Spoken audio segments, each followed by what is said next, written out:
I'd go by the name of CL21. Lol.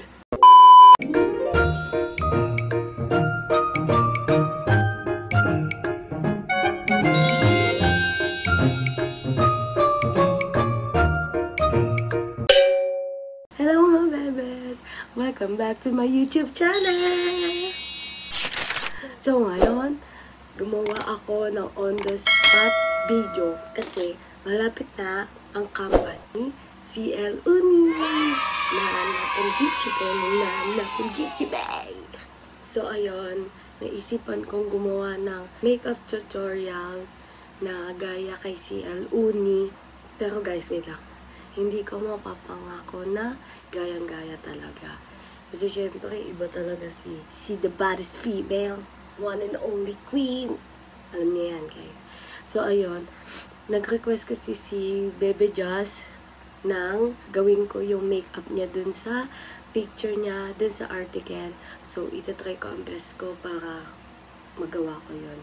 So, guys, let's get started! So, ayun. Ilalagay ko na lang yung picture niya sa gilid. Kung ano yung look na gagayahin ko. Kung ano lang yung kaya ng powers ko. I-try ko yung best ko na bagaya. So, guys, start na natin. So, yung kilay mo dyan sa picture na yan is pa ganun.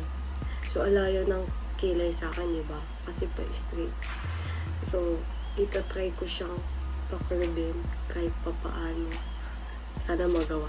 So, ito palang ginagamit ko is 3W Clinic galing kay Bebe Ronnie. Thank you, Bebe. Ito try ko ha. Sana makaya ng powers.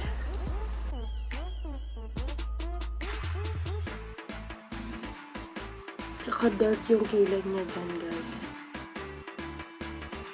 Medyo mahirap sa part ko kasi hindi ako sanay magpa-curve ng kilay.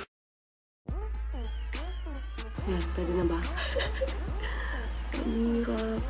Pero para kay CL Uni gagawin ko. Kasi may mga nagre-request na din naman na itong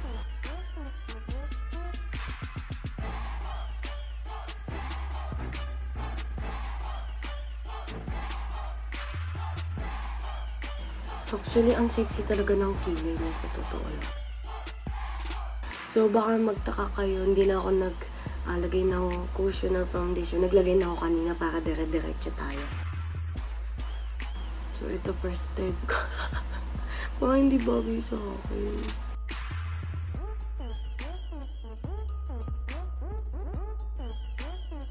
Oo, parang hindi naman siya pag ganun.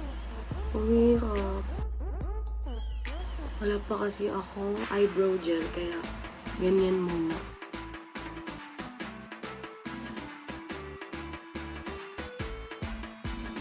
So, next naman natin yung mata niya. Ilalagay ko muna yung coffee. Yung coffee. Para dark agad. Kasi dark kasi yung mata niya. So, base lang to sa nakikita ko, guys, ha. Depende sa inyo kung gagayahin niyo yung mata niya. Pwedeng mas light brown muna ilagay na. So, kasi para isahan.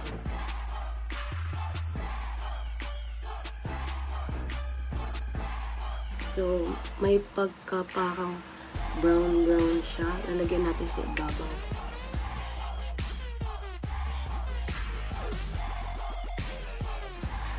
Hindi siya dark na dark dito sa labas.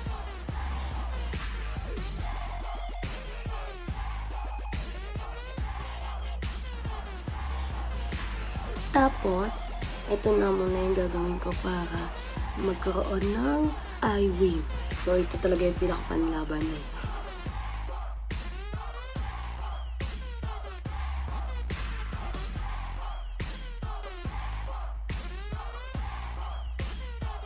Depende sa inyo kung ano yung sunod sa inyo. Pero ako kasi dito kasi ako mag-makeup.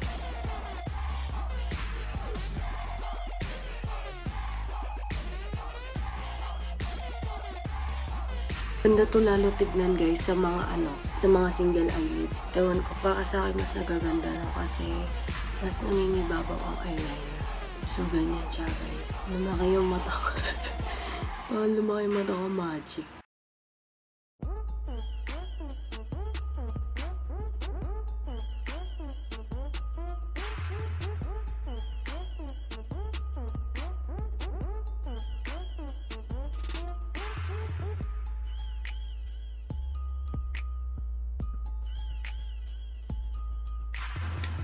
So, ayan guys.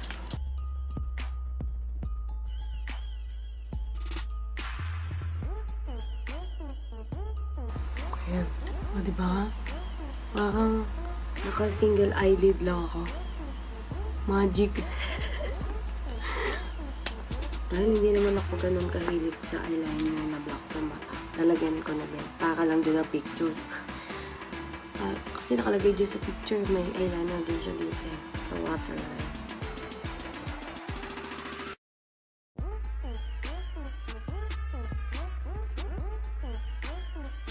So, gamay ko na din yung baba. Dahil may eyeliner din siya sa baba.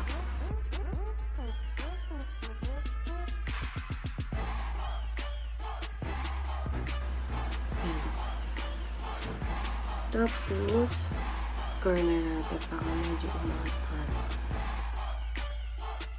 Ayan. Naglagay pala muna ako ng contact lens kasi nakalimutan ko maglagay kanina. So, maglalagay na tayo dito sa baba, sa lower lash line. Ipag ganun. So, maglalagay tayo ng itim. Mukha ko kakista.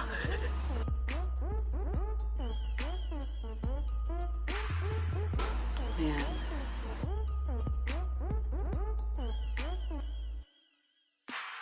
Wala akong masyadong buhok dito sa baba. Siyempre, yun yung nagagawin ko. Duga. Kasi doon sa picture niya, para siyang may false eyelashes sa baba eh. So sa akin ganito.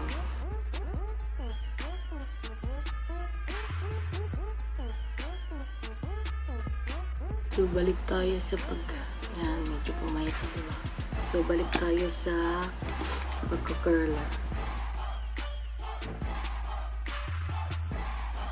Sabi pa ako kakista. Di ko naman gayang-gaya si CLT. Yung ilong niya, hindi naman gano'n na sobrang tamis. Kami tayo ng light brown. Dito tayo mag-start.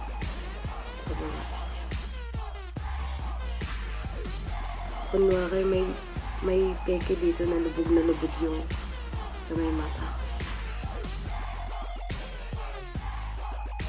Ganyan na lang kaya ako palagi. Tapos, lagi tayo na lipstick. Ang lipstick niya dyan, parang nude lang. Nude brown, parang gano'n. So, hindi na ako maglalagay ng blush on kasi hindi naman siya naka-blush on daan. Tingin ko lang.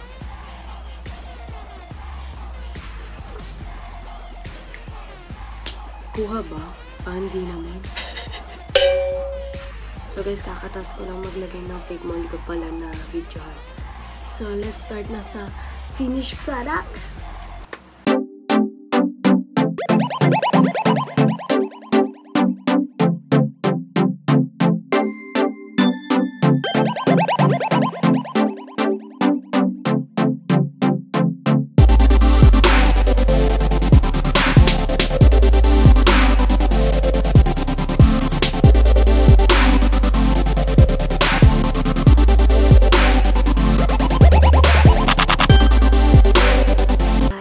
Hope na nagustuhan nyo ang aking makeup tutorial na on the spot.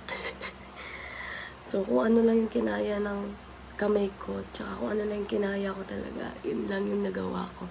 So, guys, sana may nakuha kayong tips sa ginawa ko and sana nakatulong din sa inyo.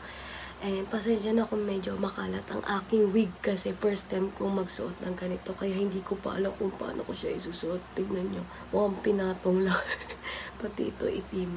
Tapos ito pinentel pen ko lang siya para magmukhang kahit pa paano magmukhang totoo. So, ayun. So, sabay-sabay nating abangan ang video ni CL Uni, mga giveaways and black checks. So, thank you po sa lahat na nag-support.